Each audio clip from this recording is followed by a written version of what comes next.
Hey everyone, hi Instagram. How you doing? Today we are so excited because it is the night before a big Jewish holiday called Shavuos, which is when the Torah was given at Sinai. And it's a very powerful time because there is a real correlation between dating and this holiday that is tomorrow night, which is Shavuos, which is like so weird. Like, what is that? Right? There's a spiritual connection between receiving the Torah and really reconnecting with a higher power, with God, as well as dating. Like, what's the connection? I'm going to be speaking about this on Shavuos, actually 2 different times in 2 different places. Anyone in LA, please come to HLA and also the community shul. I will be there from midnight on to God knows when. But we are talking about dating and Shavuos and how they go together. Like, what are the themes that overlap here, which is fascinating because it often talked about that we should date God, right? Dating a higher power. What does that mean? It sounds a bit weird. It really means falling back in love and having this very deep connection with a higher power again. That's really what we're renewing, right, on Shavuos. And so too with dating, we want to make sure that we're bonding and that we can really be present to have this deeper, intimate connection. And there's really parallels all through Jewish thought, Jewish philosophy, Jewish spirituality of bonding with a higher power, just like you would a beloved, like a partner, a spouse. And so it's very fascinating that it overlaps. So I want to just touch on that a little bit. Like, what is the one criteria, I guess, that both allows you to get married and allows you to develop that relationship with a higher power? I wonder if anyone knows. What is the one criteria that connects both getting married with developing that relationship, a spiritual connection? And the answer is reception, being a receiver, right? This is just my take on it. It's not like this is Torah, but this is my opinion based on what I've seen so many times with singles and with the process of being single and the process of getting married. Reception, being a receiver. In order to be a receiver, what do I mean by receiver? It's very deep and a little bit Kabbalistic-y, not that I understand that. But the masculine energy in the world, right, initiates from itself. Right now, I'm in masculine mode, right? I'm giving over to you and you are receiving what I'm saying. Although I'd love to hear from you in the chat. Please put your thoughts down. And so there's a masculine feminine flow of initiating and receiving, right? Masculine feminine, I've got nothing to do with man, woman, or gender. It's their modes of operating in the world, and everyone has both. And so too, the sun is the masculine. It radiates out from itself. The moon that goes with the sun is the feminine, and it receives the sun's light and reflects it back, right? And the moon governs the tides and governs other things. And so they go together, sun and moon in a circuit. So too, the rain is considered masculine, and it comes down, initiates from the sky. Mother Earth is feminine, and Mother Earth absorbs the rain, and it sprouts vegetation with that rain. So too, man gives to woman in the womb, and then she bears a child. So you see this masculine feminine flow continues all the time. It's woven into the fabric of the universe, as well as into humans, obviously.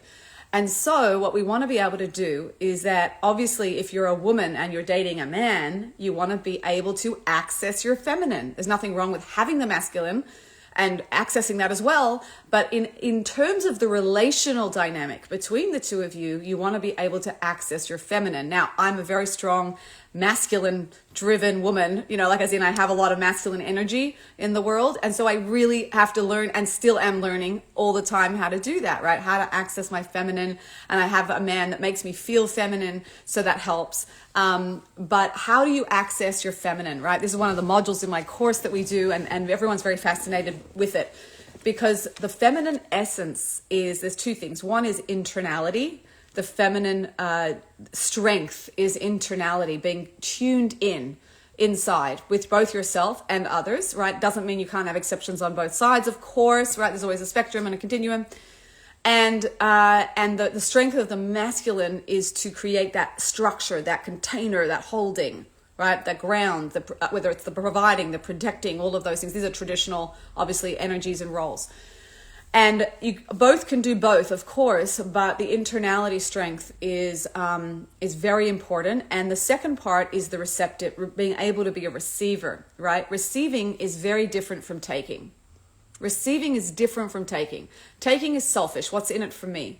Receiving is I'm willing to receive from you to create that connection. You all know this feeling because when you've received a gift that you didn't really love, but you chose to receive it like with love because you want the connection, you can feel the energy behind the giver, right? And you want to create that connection, that flow. So you receive a gift. And even more so if someone actually thinks of a gift that's really right for you, perfect, you feel so loved. And then the more that someone receives a gift, right, that has been thought out and given, the greater the joy in the connection, right? So if someone gives you a gift and you're like, oh, thanks, but it wasn't necessary, and they don't really receive what you're giving them, it kind of hurts. It's like such a downer, right? Let's say you really put thought into it, or even if you didn't, but it was the intention behind it.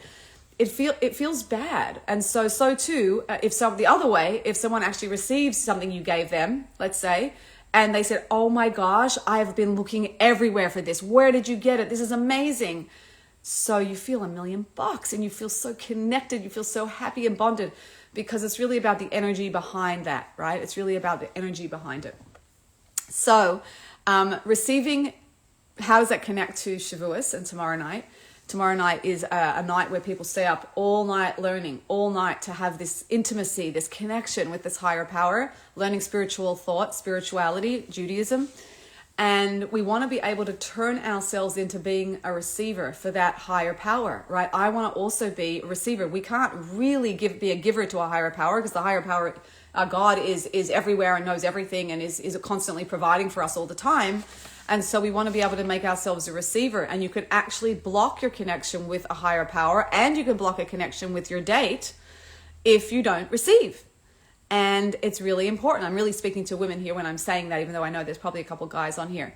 And so we want to be able to go into that receiver mode. It doesn't mean you don't give back and all those things, but essentially it's being able to allow your man to feel like a man, right? And let him be there for you. He feels the best. A healthy man feels the best when they can be there for you and give to you and provide for you in some way, guide you, influence you, support you, love you, care for you. And so too, we want to be able to be a receiver for that higher power. So how do we make ourselves into a receiver? Because it's very vulnerable to be a receiver. It's actually vulnerable. And we want to be able to handle that vulnerability so that we can connect. And when I receive, I'm opening myself, literally, I'm opening myself to receive from you. And then I will also potentially be indebted, which is also vulnerable. We don't like to feel thankful and indebted to people sometimes. It's scary, it's vulnerable. And so in order to be a receiver, we have to move into acceptance mode. Acceptance mode is what will allow us to be a vessel.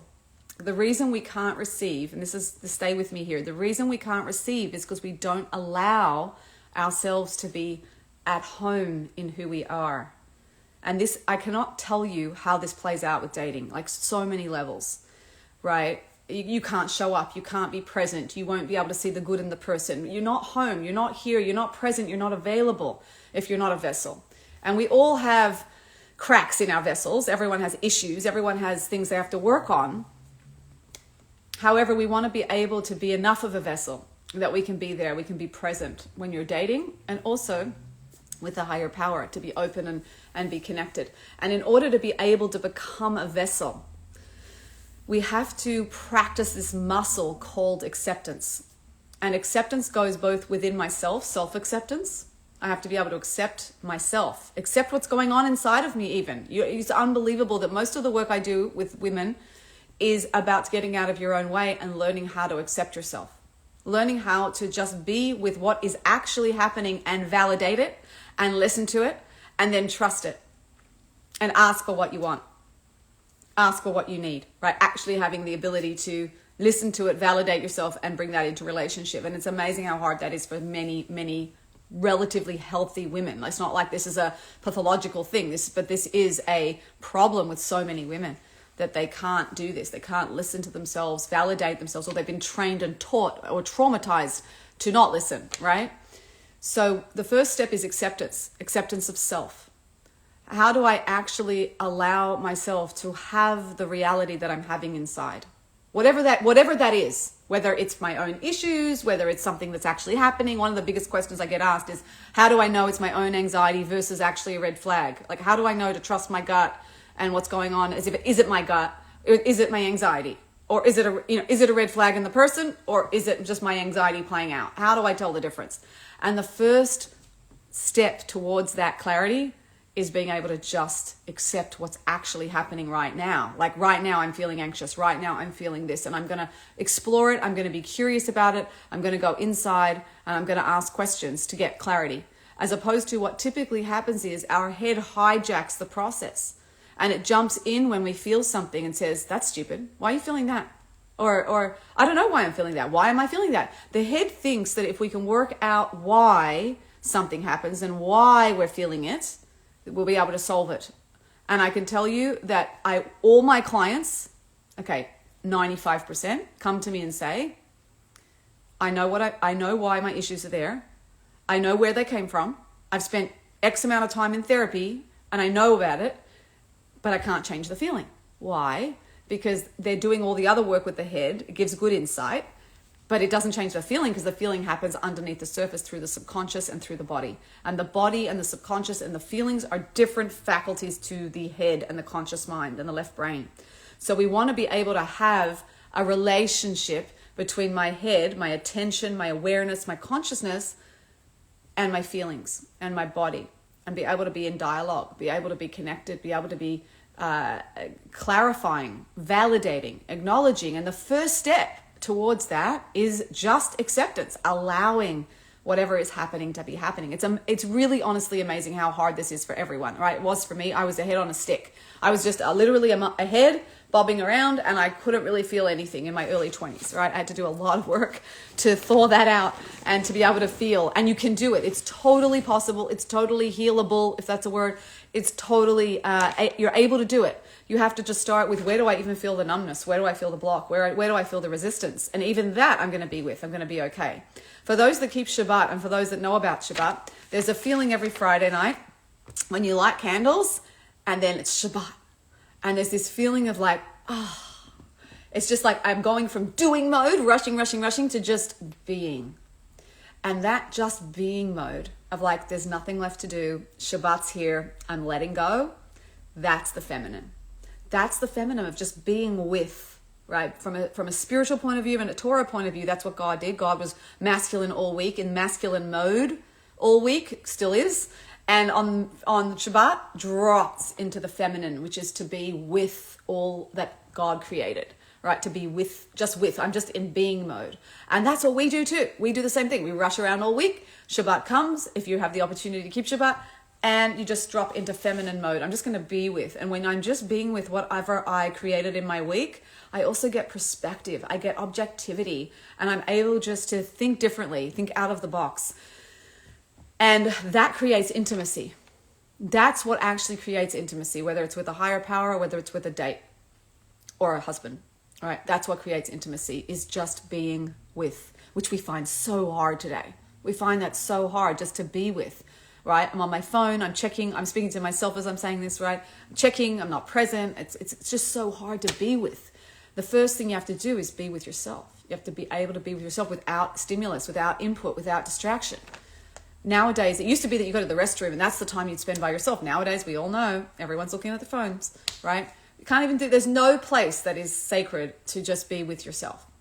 And so that acceptance piece is just basically what you're doing is you're activating the observer part of you. There's a part of you that is observing the rest of you, right? That part is your higher self, comes from your neshama, your soul, and it's observing. It's just awareness.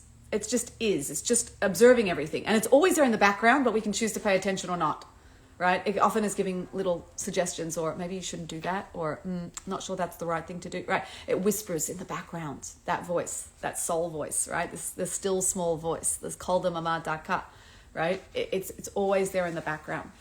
And it's just awareness. And so we have 2 levels going on at any one time. Whether we're aware of it or not is irrelevant, but we do. And one is like, let's say you're breathing, right? Your body's just breathing. Its own pace, it's just breathing, going along breathing. And there's another level that can be aware of the breath, that can watch the breath, that could count your breath. If I said count your breath right now, You'd shut your eyes, you take a breath, and then your body's breathing, and there's another part of you observing the breathing, watching the breath. So that part is the observer. And what we want to do is really strengthen our ability to tune into that observer part. Why? Because that's the part that's going to accept. That's the part that's going to say, it's okay. I'm feeling this right now. I'm noticing I'm feeling something. That's okay. I'm so curious what it is. So we want to move from judgment to compassionate curiosity. If I could leave you with one thing tonight that would change your life, it would be shifting from the head talk in your head to, that's so stupid, why am I feeling that? Oh my gosh, what's wrong with me? All that talk, which is judgmental talk, right? A lot of us have that, most of us have that, to that's interesting. Oh wow, that's so interesting. What's going on there? Tell me more about that. I want to know more. I'm feeling this right now, right? Being curious about what you're feeling and where it is in the body is much more important than why you're feeling it or dismissing it. And what we tend to do when we live most of our life is in a level of self-rejection, which is the opposite of self-acceptance. When I'm in and this is key, when I'm in self-rejection mode, right? And self-rejection comes in about 4 main forms that we all do. We reject what's going on, and we create distance, and we create tension, and we create conflict. For those that following the Jewish line of thinking, it's an inner gullus. I'm exiling parts of myself so I don't connect. It's a very deep idea. What's happening in the macro outside is happening in the micro inside. I'm rejecting parts of myself. And how do we typically do that? Judgment is huge. Whenever I judge myself, I'm in rejection mode. I'm just rejecting whatever's going on, I'm rejecting it. And I stay stuck. Whenever I go into rejection mode, I'm staying stuck. It literally stops my growth right there. So judgment, blame, I'm blaming others, or I'm even blaming myself. How could I have done that? I'm so, what's wrong with me? I'm so stupid. Like I couldn't have, it's all my fault. Like that blame also keeps you stuck, which is different to regret and remorse. That's good, but blame is not good, right? Another way we reject ourselves is escapism. Right, so we escape whatever's going on inside of us through a myriad of things, right? Workaholism, shopping, Netflix, drinking, food, you name it, porn.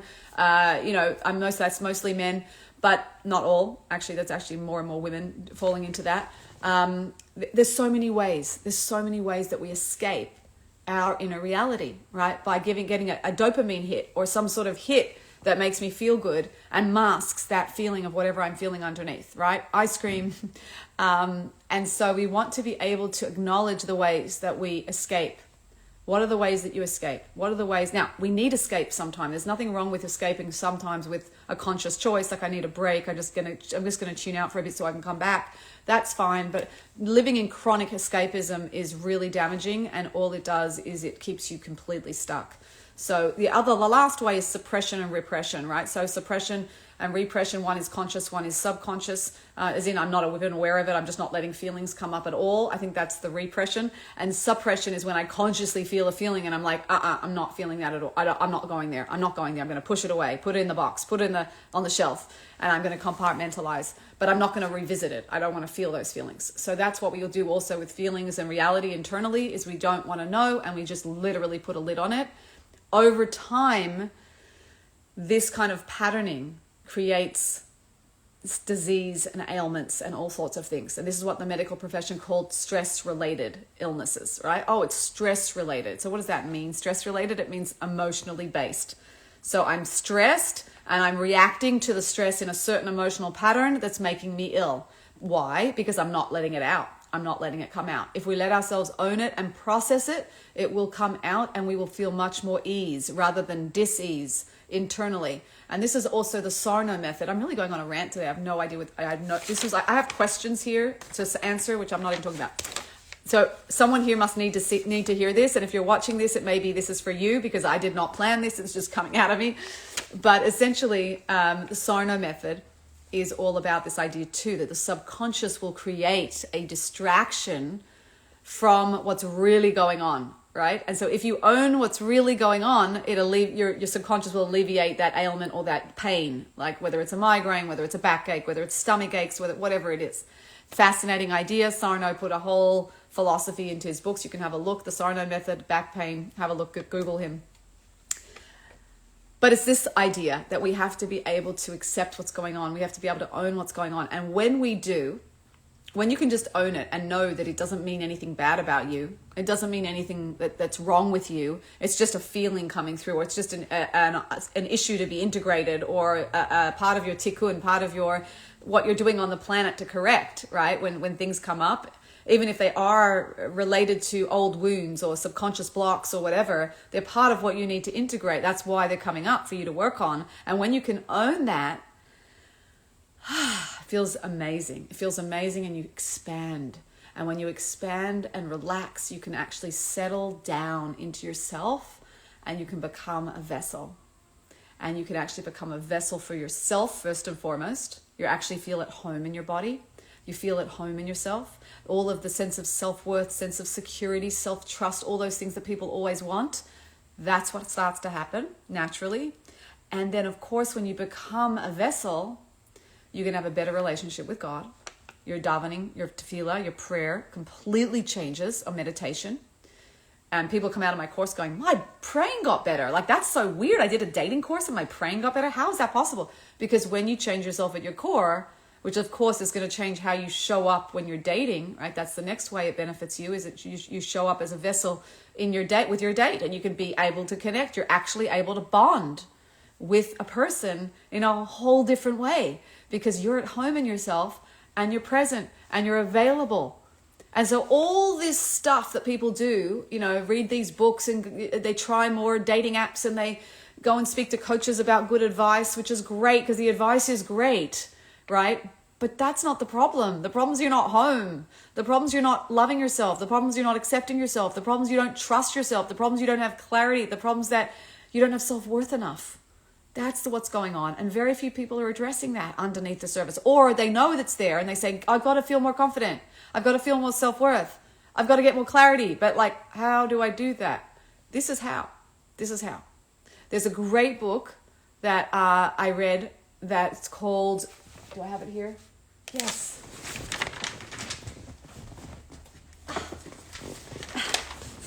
That was not planned. Letting Go. The Pathway to Surrender, David Hawkins, right? David Hawkins, unbelievable book. It's become like a prerequisite for my course for everyone to read. It is phenomenal. The guy, the author had passed away in 2014, but he is literally living what he's writing, and it goes into your heart. And he is so clear. Letting Go, Pathway to Surrender, David Hawkins.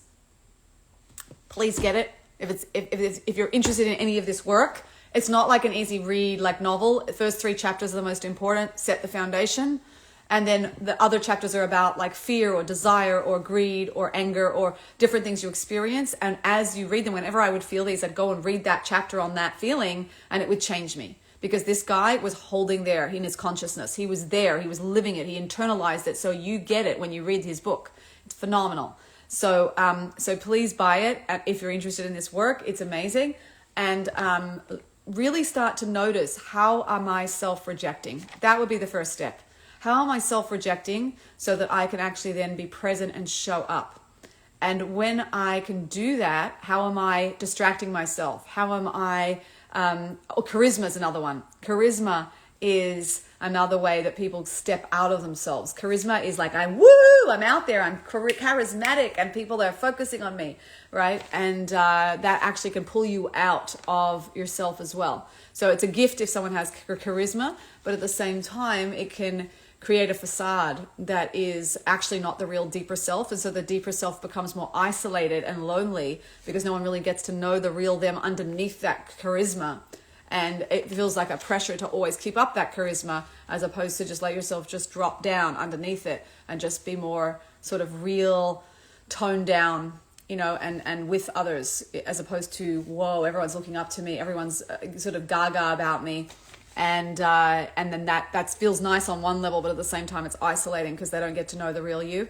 So these are all different ways that we can escape out of our true self. So just before we finish, I'm going to read a couple of questions that you guys wrote in.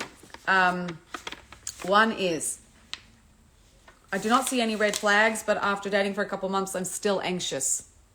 So again, if you're anxious after a couple of months and there's no obvious red flags, it's likely that it's your anxiety, right? Either the relationship's pressing a wound in you that's coming up, and that this anxiety is really a signal for you to look at this and to integrate it. Whenever stuff comes up, it's not bad. We're always quick to label things as bad. It's an opportunity for integration. It's an opportunity for love and for self-love and self-acceptance and for becoming more whole, right? And so we want to be able to be curious. Anxiety is usually like a flare. Hello, look at this. And we want to be able to do that. So, what else? How do you know when you are ready to date after divorce? That's an amazing one. How do you know when you're ready to date after divorce? When you're not living in reaction anymore, when you're not living in reaction to your ex, and you're not overwhelmed with issues of separation and court, let's say, or even just issues of the separation and the kids and the new life and setting up the new life. And when you don't want someone to rescue you. I think there are 3 good indicators. You don't need a rescuer. You're not overwhelmed with a process of the separation, and you're not living still in major reaction that like fresh. Of course, things are still going to press buttons, but instead, it's not at the surface. So when those 3 things have calmed down, you're probably more available for another relationship. And this goes for any person who's getting over a relationship breakup, right? Like, how do I know when I'm available to date again? When these things are in place, right? And you feel you have what to give another person, rather than I need someone to rescue me and I want to be saved, or just I need support, so I'm just going to get into a relationship because I need support. It's different and more complicated with kids. I don't want to go there right now, but as far as an individual goes, that's what I would recommend. Okay. I'm just going to end on this one. How can I develop trust in myself when making important life decisions as a single woman? Because self-trust is a huge one that most people don't have that I meet, and they want more of at least.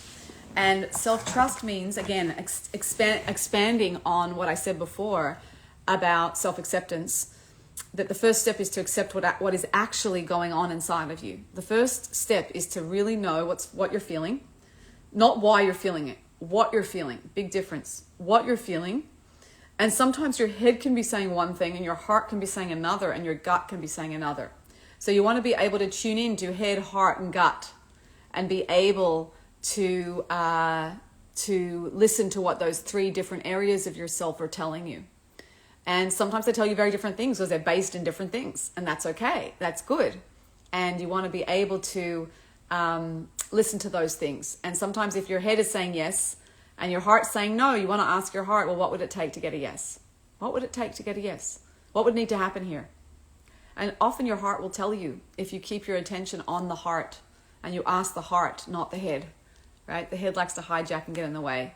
But once you start to learn how to tune into the different faculties that you have, it can be really powerful because it will give you information that you need. So with that, we should have an amazing Shavuos tomorrow night. Whoever's around, whoever's celebrating, please come see me if you're in LA. We'll do some amazing learning together. And Rabbi Teller just joined. I just did a plug, Community Shul at 12:30 in the morning. Yes, 12:30 in the morning. We will be talking about, I think I called it Don't Ghost God, right? Don't ghost God, meaning we want to be home. We want to be home. We want to be present. We want to be available. Hi.